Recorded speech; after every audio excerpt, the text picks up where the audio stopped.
Hello, everybody. Scott Golden here with the Impact review for the 29th of December 2020.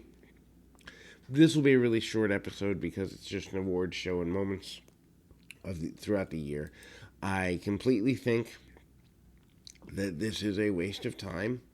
I understand it's hard to film new content around the holidays, but honestly, if you're going to have that, film things leading up to the holiday season that are first run content. It's a waste of television time to do these review shows. I understand a lot of people say, oh, no one's watching anyway, and that may be true, but still have the integrity to further your product anyway. Um, they opened the show with a Brody Lee memorial graphic, which I thought was classy considering he might have worked there at a point. I don't know if he's ever worked for the TNA/Impact brand. I don't remember, but I have respect for the fact that they're doing that. Scott D'Amore and Josh Matthews host the show. Series of matches, award announcements, and backstage segments building towards the Genesis and Hard to Kill shows in January. Moment of the year and match of the year are declared in the show. Moment of the Year award is given to the Slammiversary show, debuts and returns, and that sees the return of the Motor City Machine Guns and EC3, the debut of Heath, and the debut of Carl Anderson and Doc Gallows, and the five-person main event, Ace Austin, Eddie Edwards, Trey Miguel, and the returning Eric Young and Rich Swann. Eddie Edwards goes on to win the match and become a two-time Impact World Champ.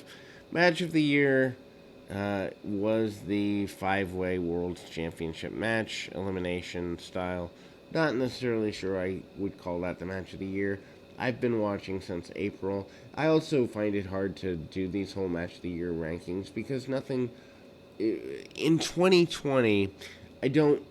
It's very hard to remember matches. I can remember things from when I was a kid in 1989 through 92 like it were yesterday. There is nothing in wrestling that I remember in 2020. Well, I can't say that. I remember Cody doing a couple of things on AEW. I remember the Sting thing, but that's because it's recent. I remember Hangman Page and Omega versus the Bucks. There are things that I remember, but there's things that are built to. I don't know that Impact had anything really memorable happen in their year. Anyway, at least if they did, it's not something that I remembered well enough. Anyway, matches that were shown through the night: Willie Mack defeating Ace Austin at Rebellion. I wouldn't have shown that. I think Ace Austin needs to be protected better. Motor City Machine Guns, Sabin and Shelley defeating the tag team champions of the North, Paige and Alexander, from July. Okay, showing that's okay because, well, Motor City Machine Guns are remaining. Manic defeating Rohit Raju at Final Resolution. Alright, that's fine because Manic, they're carrying that forward. They do air the Ken Shamrock Hall of Fame speech in completion, which was fine. Deonna Purrazzo cuts a promo accepting the challenge of Taya Valkyrie for the Knockouts Championship match at Hard to Kill. Hopefully Purrazzo keeps that because I still don't see anything in Talia. She says that Taya is the longest reigning champion in the division, and when she defeats her, she'll be the greatest champion ever. I love the Purrazzo character, so that's fun. There is some stuff,